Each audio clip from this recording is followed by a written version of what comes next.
Hey, this is Mike Robbins. Thanks so much for joining me for this episode of the podcast. Hope you're doing well, you, your family, your team, everyone around you. I want to talk today about honest optimism. You know, this is something I don't actually use those specific words a lot, but I've been thinking about this concept for months, years actually, as, especially the last 5 or 6 years with everything that we've been going through. And, more recently, if you're listening to or watching this right now, as I'm recording it, I mean, there's so much uncertainty, there's so much disruption, there's so much change and chaos, and just a lot of fear in the system, if you will. And, whether I'm speaking, to a group of leaders in Silicon Valley, or I'm speaking to a group who works inside of healthcare or education or finance, or it doesn't seem to matter where I am in the country or the world. I'll be heading to London in a few weeks, and I was in India a few months ago. If I'm here locally in the Bay Area, or if I'm, as I was last week in Indianapolis and Nashville and then Sacramento here in California, there's a lot of stress. There's a lot of fear. There's a lot of angst that people have. And at its core, a lot of my work that I focus on, even when I'm talking about authenticity and appreciation and growth mindset, it really is about conscious and deliberate optimism. But over the last, several years and probably the last decade or so, I think we've all started to see this notion of what we call toxic positivity, where it's like, hey, everything's great, everything's awesome, let's go, let's do it, we can do it. When in fact, if things are hard, if things are challenging, if things are uncertain, if things are unstable, if there's a lot of change happening, which seems to be a constant these days, as leaders and as humans, we have to figure out how do we face what's happening honestly with a sense of realism, but also authentically bring a sense of optimism into how we lead, how we communicate, how we operate. And it's a fine line, right? Optimism it's not about pretending that everything's fine. It's about choosing to see possibility even when things are hard, especially when things are hard. It's about looking at everything that comes our way as an opportunity to learn and to grow, which is fundamentally the way that I think of growth mindset. But in leadership and in life, honest optimism is really a balance of realism and hope. It's a balance of what's actually happening and some of maybe the challenges we're facing, and having the courage to face that honestly, but also still believing that something else is possible, something more different, better, evolved from this can happen. Right? One of my favorite sayings, you've heard me say this many times here on the show. I say it often when I'm speaking, that is, in the history of calming down, no one has ever calmed down by being told to calm down. And that's something that we have to be mindful of when we think about optimism. We don't want to try to talk other people out of their stress or their fear or their feelings. Now, sometimes we would like people to calm down. Sometimes we would like people to be more optimistic, more positive, more hopeful, more responsible, more fill in the blank, right? But telling people to be that way or judging them for not being that way doesn't usually get them to be that way. I remember when I was a kid, my mom would say things to me like, you should be grateful. There's kids starving around the world and you should be grateful. That didn't usually make me feel grateful. It made me feel either annoyed with my mother, or maybe a little ashamed and embarrassed, or feel guilty for complaining or whatever, but it didn't elicit, even though my mother was right that I should have been grateful for whatever it was I was complaining about. There's some element of allowing people to have their real feelings and their real experience, while at the same time, as a leader, as a human who wants to influence other humans around us positively, holding that space and that tension, that balance of honest optimism. So let's talk a little bit about this. What are some of the dynamics of this? What can make this challenging, right? It's important to remember that there's a difference between false positivity or toxic positivity and honest optimism, right? False positivity, toxic positivity denies reality, right? It's like pretending like everything's okay when it's not. Everything's fine. It's no big deal. Get over it. It diminishes things. It sugarcoats things. Honest optimism accepts actually what's happening, but looks for meaning, for growth, for opportunity, for possibility, right? It's like, again, we see what's real, but we don't just react to it. We respond to it and then look for what else might be possible, right? Teams don't trust leaders that minimize the challenge, the stress, the difficulty, who have their head in the clouds and just think, right? It's going to be fine. Don't worry about it. But teams will often rally behind leaders who acknowledge challenges in a genuine way, in an honest way, but have a way of still pointing towards what's possible, right? The leader who says, look, this is tough. This is hard. This is not ideal, but we're tougher. We can figure this out. Somehow, some way, we're going to get through this. Again, genuinely, not corny, not cliched, not, again, minimizing it and not sort of pie in the sky, like no big deal. And it's a tricky balance. That threading that needle is not the easiest thing. And especially given everything we've been through over the last 5 or 6 years and what we're facing right now, right? I mean, the word unprecedented is much overused and has been probably since COVID, but it's not like we weren't using the word unprecedented before that, but it seems like so many things all the time. I heard a comedian recently say, "Can we have some precedented things? Like how come everything has to be unprecedented?" But that seems to be the case, right? And remembering that optimism is actually a leadership skill. It's a human skill. It's an emotional intelligence skill. It's something that we can practice, right? Yes, some of us have a predisposition to optimism, maybe based on our personality, based on how we were raised, based on kind of how we operate, but it really is something that we can practice and we can get better at. It builds being honestly optimistic, builds psychological safety. It increases creative problem solving. It makes the environment more conducive for people to be honest about challenges, see the temporary but intense nature of them, and then understand that they are surmountable, right? One of the exercises that I've used over the years myself personally and with people that I coach when they're dealing with some hard things is, again, acknowledge what's hard, acknowledge the challenge, not whine and complain about it, but just this is hard, this is tough, this is it's going to take something. And I'll ask them, think about some of the hardest things you've ever been through in your life, individually, as a leader, with your team, in your company, whatever the case is. Sometimes we can have this conversation collectively with a team. And when you start to really take inventory of some of the challenges, you can see, right? Oh, wow, I've actually been through a lot. I've overcome a lot. I've navigated through some choppy water, some things that when they first came up, I didn't think I could figure out, but somehow I did. And that can be a reminder for us that, like, oh yeah, this isn't forever. A mentor of mine, Dan Millman, who speaks and writes, he wrote a great book called Way of the Peaceful Warrior that I read 25 or more years ago. It was one of the pivotal books that I read that really inspired me to want to do this kind of work. And Dan said something funny to me many years ago.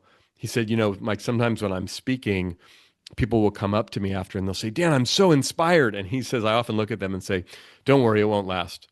And he said, they're often, sort of shocked by this somewhat cynical response. He goes, I'm not being cynical. I'm just trying to remind them that inspiration doesn't last. Neither does difficult times, right? I mean, look, cliches are cliches because they're true. We roll our eyes and go, I've heard that before. I heard that a million times. But it's like, what's the cliche? Tough times don't last, but tough people do. And there is real wisdom in that. And part of what can get us through tough times is this honest sense of optimism, right? Without honesty, optimism can feel shallow, hollow, fluffy, pie in the sky, woo-woo-ish. Oh, just close your eyes and think it all away. Without optimism, though, honesty can feel really heavy and gnarly and like this is how it is and this is what's wrong. It's like there's no hope in there. There's just like it's all hard, it's all dark, it's all difficult, nothing's gonna. So again, it's balancing those things, right? The power becomes in can we hold both things true at the same time, the honesty and the optimism, right? I mean, I learned a lot about this when I was playing baseball all those years, right? I mean, there's so much losing in baseball, there's so much failing, even when you're good. Even when you're a really good team. We just had the World Series a few weeks back, right? And it's like Both of those teams in the World Series, if you look at their records, I don't even remember exactly what the Dodgers win-loss record and what the Blue Jays win. I think each of them won like 92, 93 games during the regular season, right? There's 162 games in the regular season. That means each of the teams that were in the World Series, it got down to game 7, an incredible World Series. It was sad that one of those teams even had to lose. They lost like 65, 66 games during the regular season, not counting the games they lost during the playoffs. And right, the Dodgers won the World Series for the second year in a row, and they lost 3 games in the actual World Series, right? It's best 4 out of 7. So losing is painful, is hard when you play a sport at a high level, but there's a lot that you can learn from the losing if you tell the truth about it, if you're honest about it. Wow, we lost, we didn't play well, or we got beat. What can we learn from that? And how can we stay optimistic that we can show up the next day and win? One of the blessings and curses about baseball is there's so many games, right? The blessing is there's always tomorrow. We got another game, unless it's the end of the season. The curse is it can be exhausting and tiring, both as a player and even to follow it as a fan. But like that taught me a lot about life, about getting up off the mat, about learning from the failures, the setbacks, and getting back in the game, right? How do we do this? How do we model this at work, right? We can tell the truth about what's difficult and then share what we believe can improve at work. We can do this at home, right? We can frame obstacles as opportunities for learning. Again, not sugarcoating them, not minimizing them. We can celebrate progress, not perfection, right? There's a ripple effect when we do this. When leaders and people on teams operate with this honest optimism, it can help teams stay calm, resourceful, connected, right? Especially in the midst of like, think of what's going on all right now. Like there's so many things happening. There's so much uncertainty. Every day there's articles about this, about that, about AI, about what's happening politically, economically. So it's like, oh my goodness, right? But there's a ripple effect to the honest optimism, to holding both of those things, right? So what can you do? Whatever your role is, whatever level of leadership you're at within your organization or just in life in general, the positions that you hold in your family and around you, here are some specific things that you can do, that I can do, that we can all do to really enhance our capacity for honest optimism, for balancing, telling the truth about what's really happening, being open, honest, sober, genuine, grounded about the reality of what's going on, and at the same time, being optimistic about what's possible. The first thing we can do is start conversations with both truth and belief. Now, what do I mean by that? I mean, it's like, here's what's real right now. Here's what's going on right now. Here's what's so. One of the reasons that I actually love data and I love numbers is numbers don't lie, right? There's a story behind the numbers, and numbers tell a story, but it's like the scoreboard doesn't lie. And so if we start with what's so, here's the reality. Again, in a business, let's look at where are we relative to plan? Where are we with the P&L? Where are we in terms of what we are tasked with getting accomplished and producing? Where are we, right? So start there. But here's what I believe is possible. So here's what's real right now. Here's what I believe is possible. That balance, if you can say and share both of those things honestly, people are willing to listen. Right. And again, what we believe is possible. Again, if what we've got is, we're trying to, get to, 10 million and we're at 3. And like, I believe what's possible is 100 million. Again, I'm just making up numbers, but it's like, wait a minute. That doesn't seem like we're at 3. We want to get to 10. You think we could be at 100. There's something off there. So again, it's got to be in the realm of what makes sense and what is possible. But again, belief about what's possible, that optimism is a little bit of a leap of faith, but we got to start with really telling the truth about what's so. Second thing we can do is to really balance our news and inputs. Now, look, I think it's important that we're informed. I think it's important that we know what's going on. However, there's so much news, but most of it is actually commentary on the news out there. Whether you turn on the TV or the radio or look at the newspaper, if anyone even still does that anymore, getting the news from, traditional outlets, from media sources, or if you're online like all of us are on, Substack and Reddit and YouTube and, various sites and social media platforms and all of these things. Look, it can be tricky to find accurate, reliable sources of data and information and news, absolutely. But there's so much. We're all consuming information all day, every day. And the algorithm and the way that our phones are designed and most of the apps that we use to, it's now curated to what it already knows that we like, and it's delivering that stuff to us. So if you're getting a lot of negative stories and negative information coming at you, which a lot of us are, because there's a lot of negative things going on in the world these days, consider that you look for other perspectives if you can, and limit the amount of news and information that you're ingesting, because we're not really designed to take in this much information. And I'm not saying that we bury our head in the sand and we pretend like nothing's going on, but what are we listening to? What are we watching? What are we reading? What are we paying attention to, and who? And I'm pretty mindful of some people I listen to are a little more cynical and negative. Some people I listen to are a little more hopeful and positive. I actually want to hear both perspectives, often on the same issue, or try to understand it as objectively as I can, come to my own conclusions. But be mindful of your news and your inputs. Be mindful of, again, the story that you're telling your team or your family or yourself about what's going on. The story we tell ourselves, about each other, about our work, about our company, about our country and our world has a lot to do with the experience that we have. A third thing we can do is acknowledge at least one win every day. Now, look, I know sometimes when things are hard or when there aren't a lot of easy wins to find, or we don't have a lot of momentum personally, collectively, the team's not doing well, the company's not doing well, the industry has a lot of headwinds, whatever the case may be, or just the nature of life, right? It's like finding one win, finding something to point to, small moments of progress. They reinforce the belief that good things are happening, or at least we're making some progress and some momentum. I remember, I've shared this before, but when I was in college, my junior year in college, I got seriously depressed, clinically depressed, suicidally depressed. It was very scary. It was very painful. I'd had some ups and downs in my life up to that point. I was 20, almost 21 years old when it happened, but I'd never actually been depressed like that. And I come from a family where there's a lot of depression, a lot of mental illness. My father suffered from pretty serious bipolar disorder. So when I got depressed when I was in college, it was painful, as it is whenever you get depressed. And I was grappling with all of that and the things that had sort of led to the depression. I was in it, but I also even had this awareness of like, oh no, am I going to be like my dad? Am I going to be like a lot of the members of my family who've really struggled with this? So I sort of had challenge going at multiple levels, and my mind was kind of spinning out, what does this mean and when will this end? And part of being depressed is it feels like you're never going to get better. It's like when you have the flu or you get really sick and there's a part of you that's like, am I going to die? Like, am I ever going to feel well again? Even though rationally we know I probably will, there's that somewhat irrational but understandable, survival thing that kicks in, like maybe I won't. So I say all of this to, like, when I was in the throes of my depression, everything was so dark. I literally had zero optimism whatsoever. There was a moment one night in the middle of the night, I got up. I wasn't sleeping well at the time.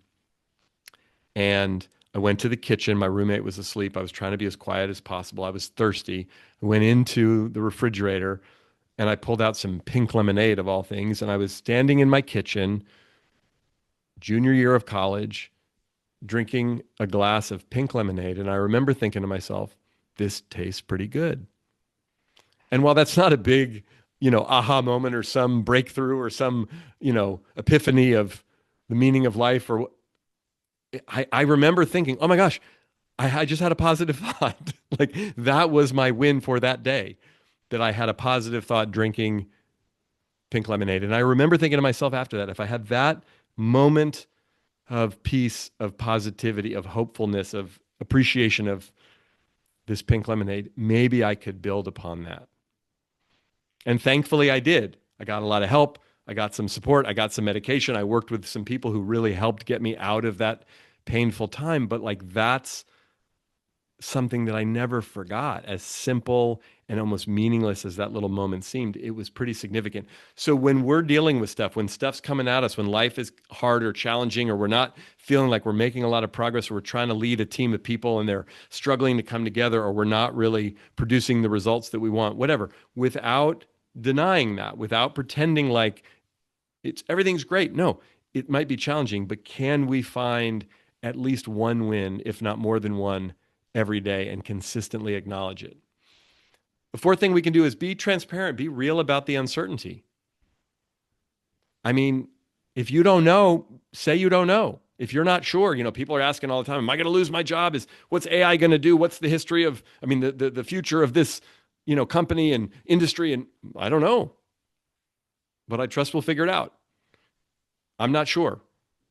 Like, again, we don't want to freak people out, but it's okay to acknowledge, I'm not sure. I have doubts about that or worries about that. Or sometimes, like, or, I see this all the time in the midst of, mergers or companies that come together, integration process. Am I going to lose my job? What's going to happen? How are they going to restructure, or reorgs? These happen all the time. Less significant than sort of things happening at a global scale, but pretty significant when people feel like their jobs might be at stake or their roles or what's happening. And one of the best things that you can do as a leader when your company's going through a lot of change, and I say this to leaders all the time, is communicate over and over and over again, even if you're saying the same things. And it's okay to say multiple times, I don't know, I'm not sure, this is what I do know, this is what I can tell you, this is what I'm learning, this is what I'm hearing. And it's just like, can we do the next right thing? Focus on what we can control, which is our attitude, our mindset, our approach, and our effort. So if we can be transparent about the uncertainty, that actually builds credibility and creates more of a sense of calm because we're not trying to pretend like we know stuff that we don't know. We're being real humans in the midst of, yes, we don't need to share every transparent thought and feeling and fear that we have with our team. Sometimes maybe we share it with our peers or with our own manager or with people outside of work or with a mentor or a coach or a therapist or whatever. I often talk about cockpit conversations versus loudspeaker conversations, right?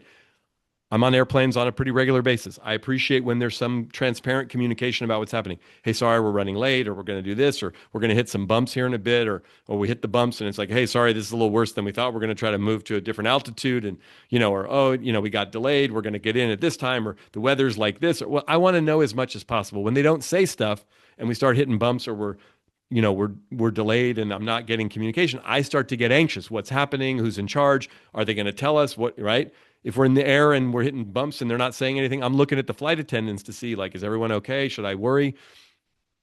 What I don't want to hear, and I've never heard, and I hopefully never do on a plane, is like we hit some bumps and they come on and go, oh my gosh, this is like the worst turbulence I've ever seen, and I'm not sure if we're going to make it, or I've never seen turbulence like this, or this is actually only my second flight. I'm kind of nervous.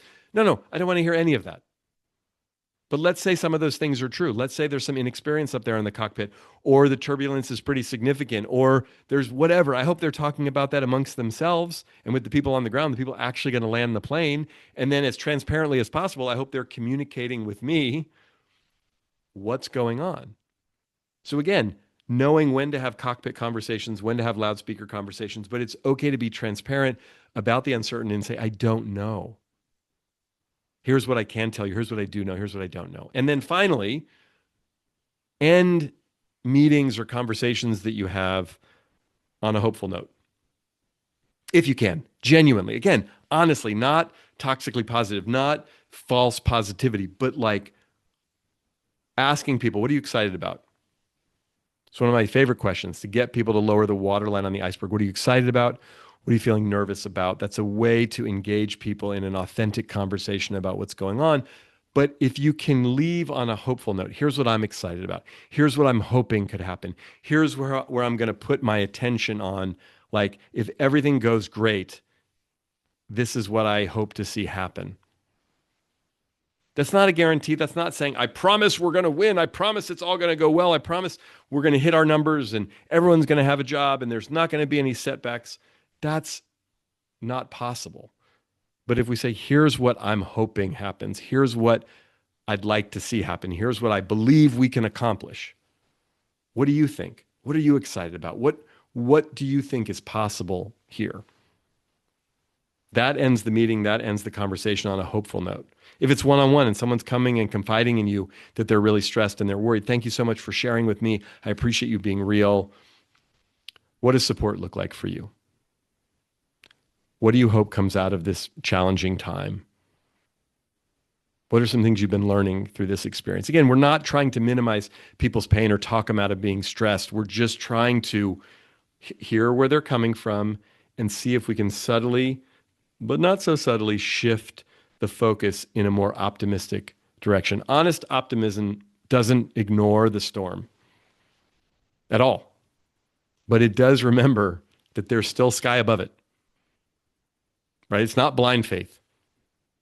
It's courageous leadership. It's choosing to look for and find the possibilities, the opportunities, even in the midst of stressful, challenging, uncertain times.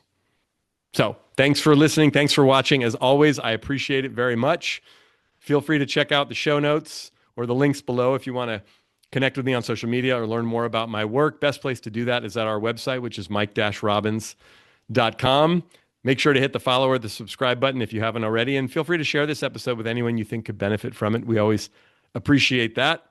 Until next time, keep bringing your whole self to work and to life, and remember, we're all in this thing together.